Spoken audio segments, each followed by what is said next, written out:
In this video, I want to help you gain an intuitive understanding of calculus and of derivatives. Now, maybe you're thinking that you haven't seen calculus since your college days, and depending on when you graduated, maybe that was quite some time back. Now, if that's what you're thinking, don't worry. You don't need a deep understanding of calculus in order to apply neural networks and deep learning very effectively. So if you're watching this video or some of the later videos and you're wondering, wow, is this stuff really for me? This calculus looks really complicated.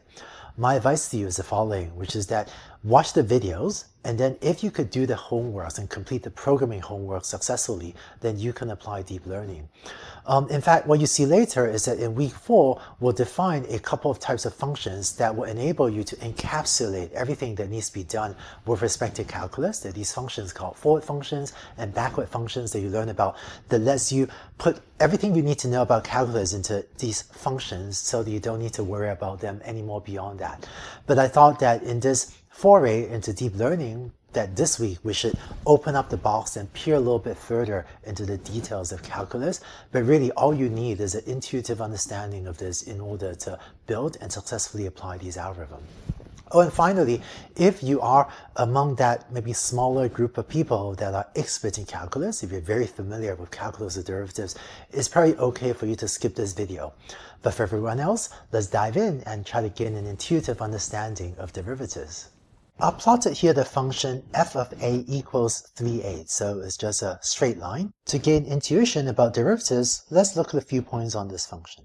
Let's say that a is equal to 2. In that case, f of a, which is equal to 3 times a, is equal to 6. So if a is equal to 2, then f of a will be equal to 6. Let's say we give the value of a, just a little bit of a nudge. I'm going to just bump up a little bit so that it's now 2.001, right? So I'm going to give a like a tiny little nudge to the right. So now is, let's say, 2.001. And this plot isn't to scale. 2.001, the 0.001 difference is too small to show in this plot. Just give a little nudge to the right. Now, f of a is equal to 3 times that, so 6.003. So plot this over here.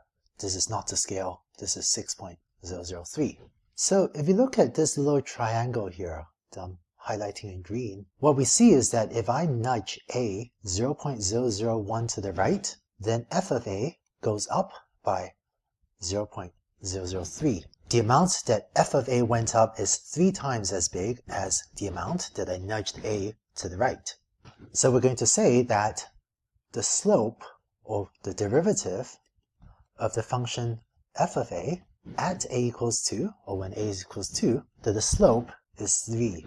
And the term derivative basically means slope. It's just that derivative sounds like a scarier, more intimidating word, whereas slope is a friendlier way to describe the concept of derivative. So whenever you hear derivative, just think slope of the function. And more formally, the slope is defined as the height divided by the width of this little triangle that we have in green. So this is 0.003 over 0.001, and the fact that the slope is equal to 3, or the derivative is equal to 3, just represents the fact that when you nudge a to the right by 0.001 by a tiny amount, the amount that f of a goes up is 3 times as big as the amount that you nudged a in the horizontal direction. So that's all that the slope of a line is. Now let's look at this function at a different point.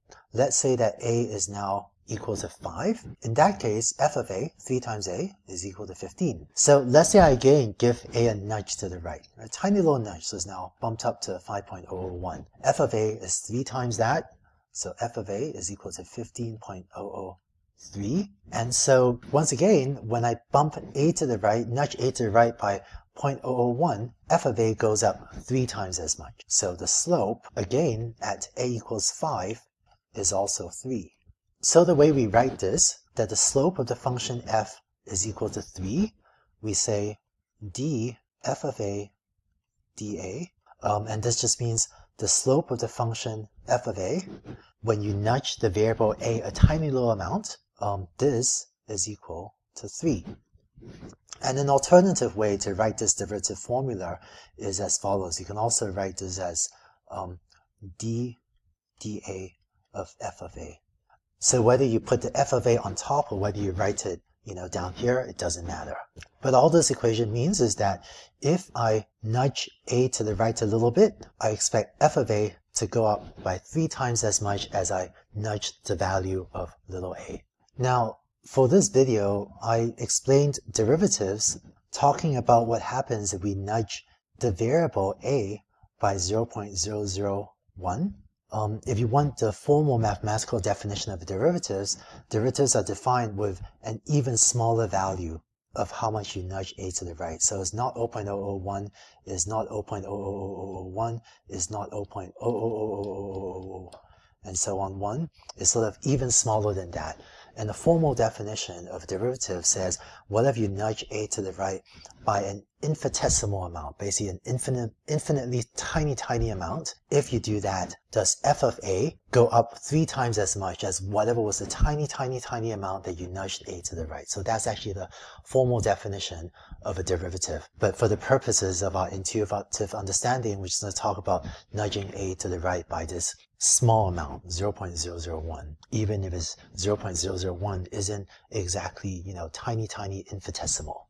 Now, one property of the derivative is that no matter where you take the slope of this function, it is equal to 3. Whether a is equal to 2 or a is equal to 5, the slope of this function is equal to 3, meaning that whatever is the value of a, if you increase it by 0.001, the value of f of a goes up by 3 times as much. So this function has the same slope everywhere. And one way to see that is that wherever you draw this, little triangle, right, the height divided by the width always has a ratio of 3 to 1. So I hope this gives you a sense of what the slope or the derivative of a function means for a straight line, where in this example, the slope of the function was 3 everywhere. In the next video, let's take a look at a slightly more complex example where the slope of the function can be different at different points on the function.